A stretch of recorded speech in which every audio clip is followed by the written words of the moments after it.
Hey everybody, most people don't have a range problem. They don't have a problem with their high notes, they have a problem with their approach. Okay, and I'm going to name off a lot of things that you might be doing that might be hindering you from playing higher, and it might be much easier than you originally thought. So let's dive in.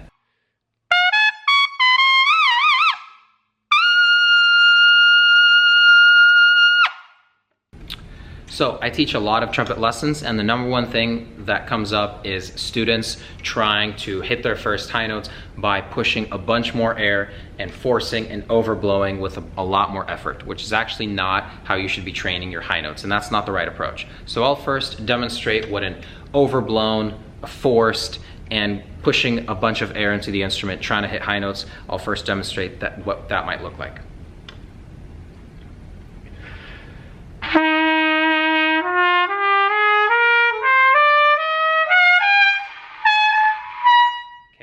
So what happens is more air is being pushed through, there's more tension, there's more pressure, there's a larger tendency to press the horn into the face, right? So that's what I see a lot of younger students doing, and just people in general trying to hit high notes. Whereas if you were to compare that to this phrase,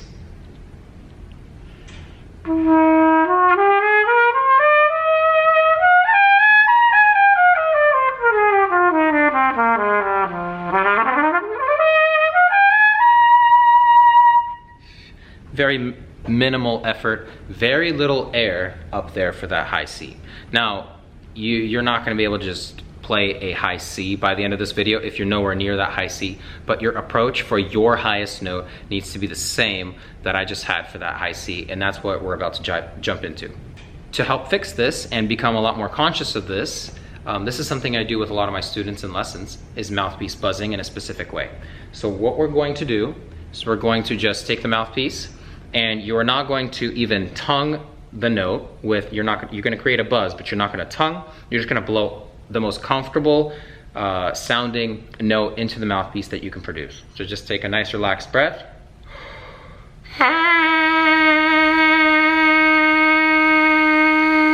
So let's say that is your note, okay? A very relaxed breath, and just an exhale of air into the mouthpiece. Once again, if you're not familiar with this, you don't buzz, you don't actually go into the mouthpiece or the trumpet, you just blow air. And the reason why we're not gonna tongue notes right now is because we don't want to include or add any type of pressure, any type of anything. This is gonna ensure that our embouchure setting and our air is enough to produce a nice, comfortable sound. Okay, so that's the first thing you need to do.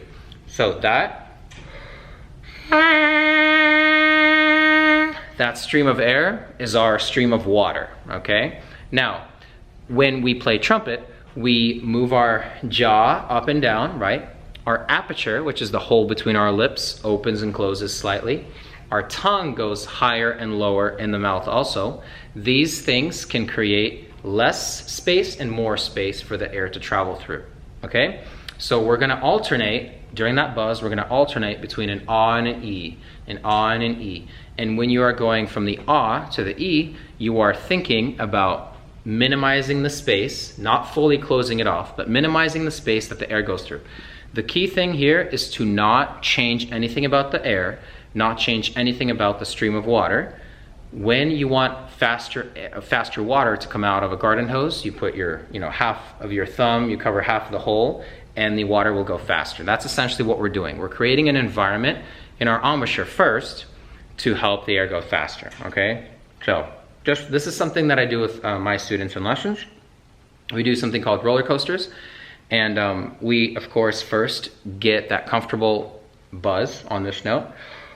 And it doesn't have to be that pitch, it can be any comfortable pitch for the student, okay? And then we just work on the E and the ah. And we call these roller coasters, and we start high, go low, and go back up. And we focus on not introducing any tension, pressure, or pushing more air. So for example, if I start that same air stream that I just had, but I start with an E, it's gonna start higher. It's all I'm doing is I'm creating a space for the air that is smaller to travel through, so the air is able to move faster. So we're gonna do that in a controlled way. We're gonna roller coaster down and roller coaster back up. And when we go up, we have to be careful to not tense up and introduce any tension. So, like this.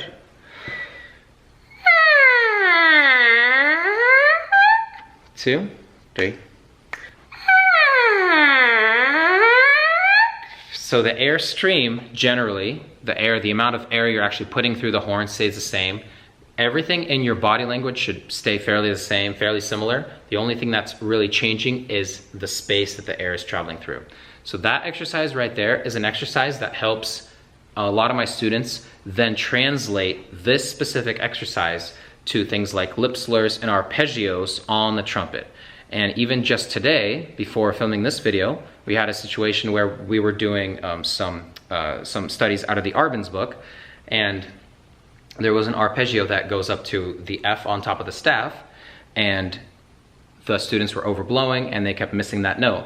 And they kept trying to really hit that note instead of letting it come to them with this proper setup. So then all I had to do was say, hey, think back to the warm-up, think back to how little effort you had to give to be able to just do that. And so right away, not only did they start hitting the F within that arpeggio, but it sounded better and they were able to be more consistent. They hit it more often. Okay, so that is the number one thing I'd recommend for those of you who are trying to understand the upper register, is to work on minimizing that space, taking all the tension out. You can even start this on the mouthpiece, then translate this thing that you're doing on the mouthpiece to your trumpet playing. All right, the next thing that you can try to strengthen your embouchure, this will actually strengthen your embouchure in order to be able to play those high notes that you want to play easier, is lip bends, okay? Lip bends, when you play a specific pitch, let's say we start on a G, in the second line G there, and then we're going to bend the pitch down without doing any fingerings, okay?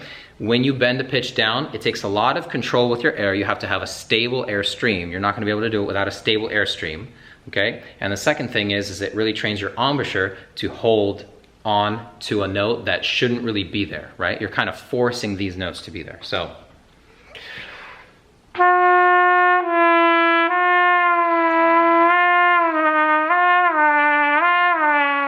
So kind of off of that G.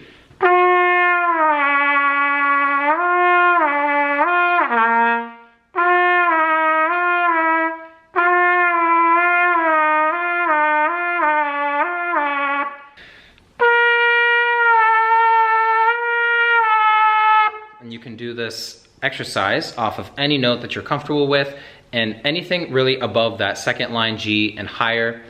You can do, whatever works for you. Even if you do that G right there, the second line G, or that middle C, it'll work the things needed to be able to build up your embouchure muscles to be able to play higher notes. And this is especially if your range, if your comfortable range caps out right above the staff there, on top of the staff. These are great things to do to strengthen your embouchure and to have good air support. All right, the third thing that I highly recommend and teach to my students, my beginner students who are learning the upper register, is connecting and exercises that connect the lower to middle to the upper register. So this can be in the form of scales or lip slurs, okay? And the whole idea here is to start in a range that you're comfortable in and go up to some notes that might be near the top of your range comfortably in one connected line, up and down, okay? If you just do this up, your embouchure will learn how to control things on the way up, but not on the way down. So you do have to go up with these exercises and then come back down. So here are a couple examples. Something you can do is a scale that connects the bottom of your trumpet range to near the top of your range. So if you're near the top of your range is at the top of the staff, something you could do is the chromatic scale, the F sharp.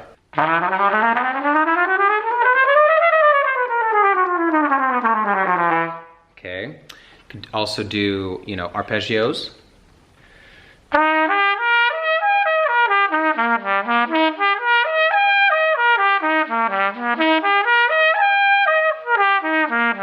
And notice, I don't know if it comes through in the video, but my high A that I'm playing, if that is near the top of your range, you don't want to force it, you don't want it to be louder than the rest of your notes. Now this is the way I teach beginners who are, learning the upper register. And the reason for this is you need to be able to play high notes softly and with zero effort. So I believe that one of the fastest ways to grow your upper register is to play high notes quietly and with the least effort possible. And that mouthpiece exercise that we did,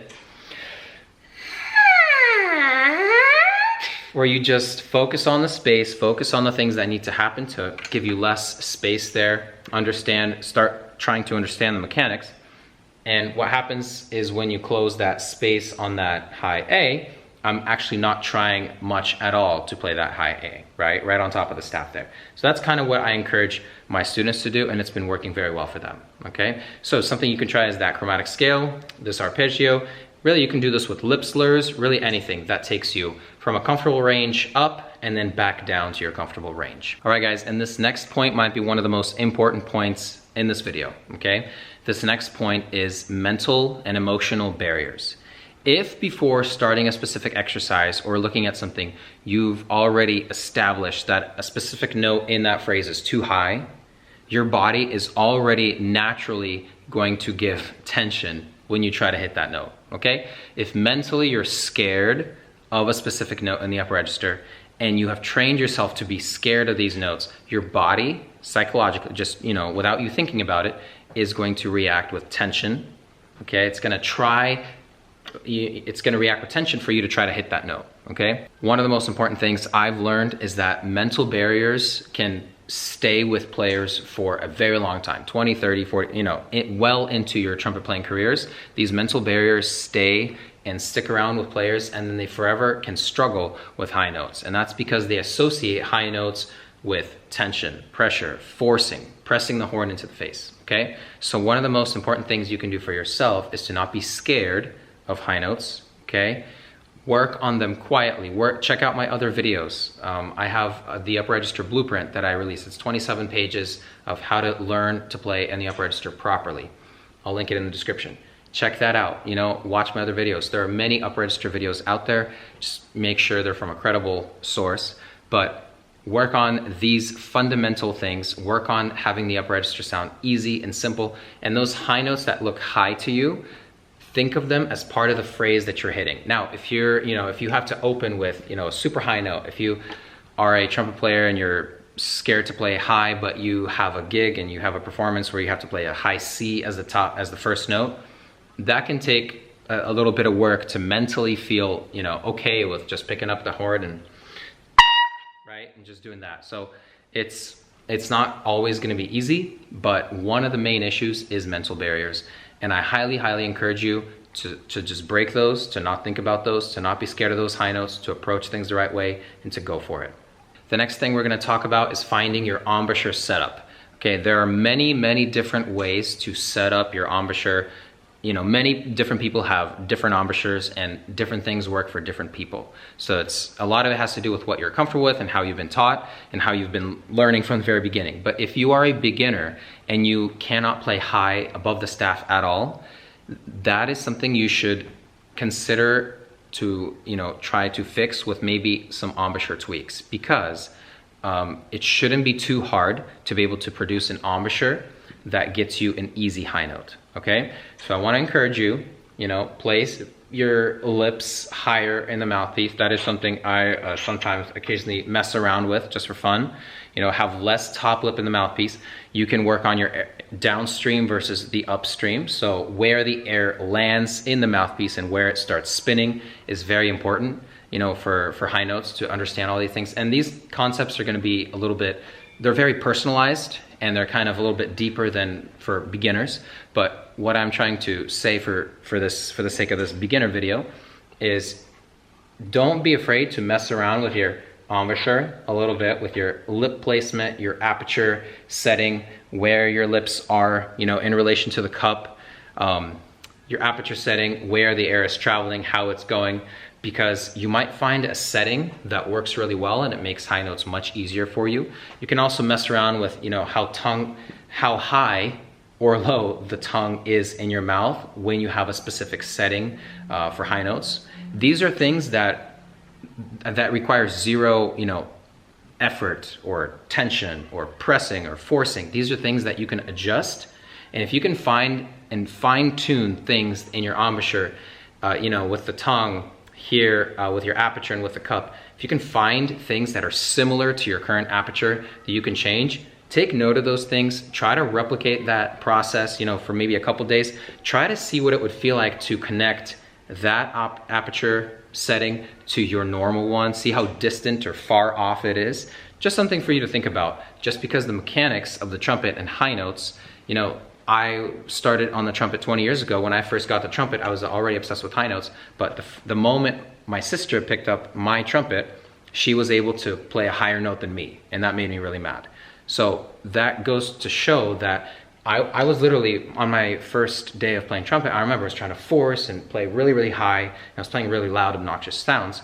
My sister was somehow able to think, you know, she didn't know what she was doing, but I'm just saying that she was able to play a much higher note than me, okay? And that's because the setting that you do, everything that you do, really has a huge effect on what notes come out of the instrument and how. So I encourage you to mess around with your embouchure a little bit if you're a beginner. Don't, you know, even if you're not a beginner, that's something that if you really struggle with high notes, that's something maybe you can potentially do to just learn more about yourself, your setup here, and potentially you'll be able to find something that really works.